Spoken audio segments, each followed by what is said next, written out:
What's up guys, Newbie here, and today we're going to take a look at some GamePRo software for finding a shiny Uxie or Azelf in Pokemon Brilliant Diamond and Shining Pearl. So obviously we're hunting Uxie here today, so the first thing you need to do is make sure you save your game in front of either Uxie or Azelf, whichever one you're hunting. And then you want to go into the GamePRo software, and you'll see there's a special file here for BDSP, which you can open, and then there's a few different bits of software here that I've been working on, shiny starters, wild encounters, but the one you want to go to is shiny legendary, and in here you can again see a couple of different ones I've been working on, but we want to go to the Azelf and Uxie folder, and in here you'll find this first file that's the source code. So if you ever fancy sort of editing the program or seeing how it's written, you can have a look in there. There's a readme file here with some instructions, otherwise you just can follow this video tutorial, and then there's this application file, which is the one we want to run. So all we need to do is just double click that, and that will bring up this box here, which will allow you to enter in the webcam that you need to access. So for me at the moment it's 1, normally it's 0 or 1 depending if you've got an inbuilt webcam or anything like that. So we can see that's opened up the camera there in the GamePRo, and then we need to enter the COM port for the GamePRo, which for me at the moment is 6. And the first thing it'll do is just hit the home button and basically come back to this menu so that it can calibrate the screen. So what you're looking for is basically a red box around the outside of the screen. If that doesn't work properly, you can manually calibrate it as well, just by hitting N over here, but that obviously has worked properly. So we'll enter Y for yes, and then it's going to ask us enter the game load time in seconds. So that's the amount of time that the game takes to load, basically once you've gone through this menu at the start. So it can vary on different people's consoles depending how old it is or how many things are loaded on there and so on. So it's normally around 30 seconds. I'll put 30 seconds in for now. I think mine is actually probably a little bit faster than that. So yeah, it may even be worth kind of the first time you run this, just see, you know, if that 30 seconds is too long or too short. Well, obviously the software won't work if it's too short. If it's too long though, it's just going to add extra time to all of your encounters. So it's going to make the whole process a bit longer. So it should be pressing A around about now, which you'll see mine still hasn't. We'll just wait until it does. There it goes. So, you know, I could probably take a few seconds, maybe up to 5 seconds off that, and it would still work fine.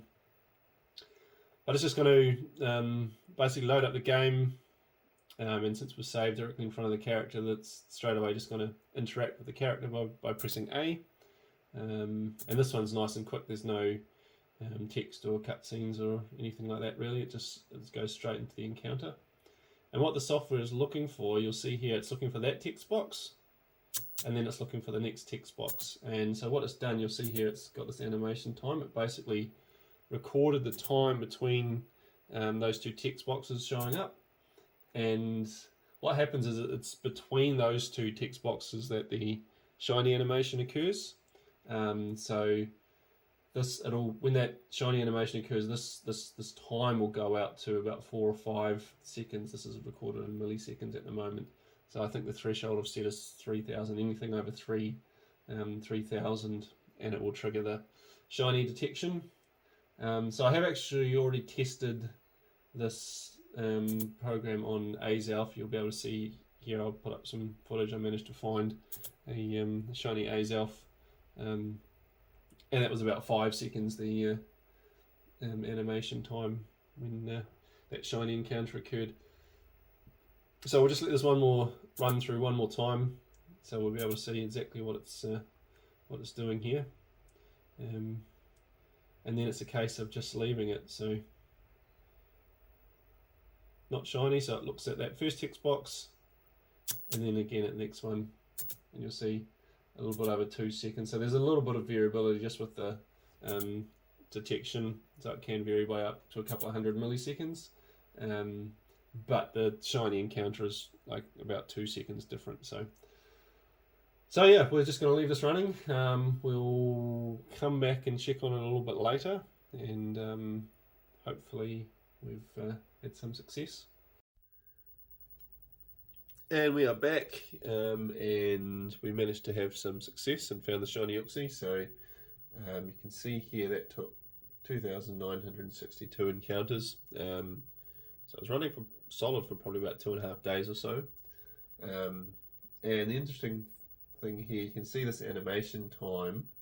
So for all of the non-shiny encounters, it was around 2.3, 2.4 sort of thing.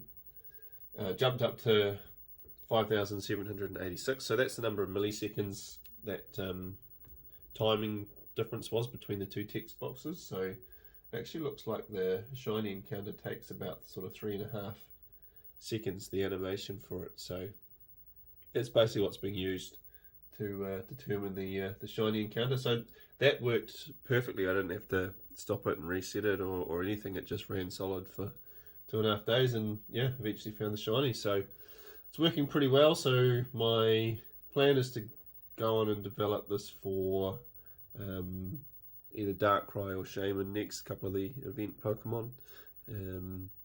So hopefully it's just a small tweak, and then this should work quite well for those. But anyway, that's it. So it's definitely working for Azelf and Uxie. So feel free to give this software a try out. Let me know any results that you have. And if you enjoyed the video, feel free to give it a thumbs up. And until next time, see ya.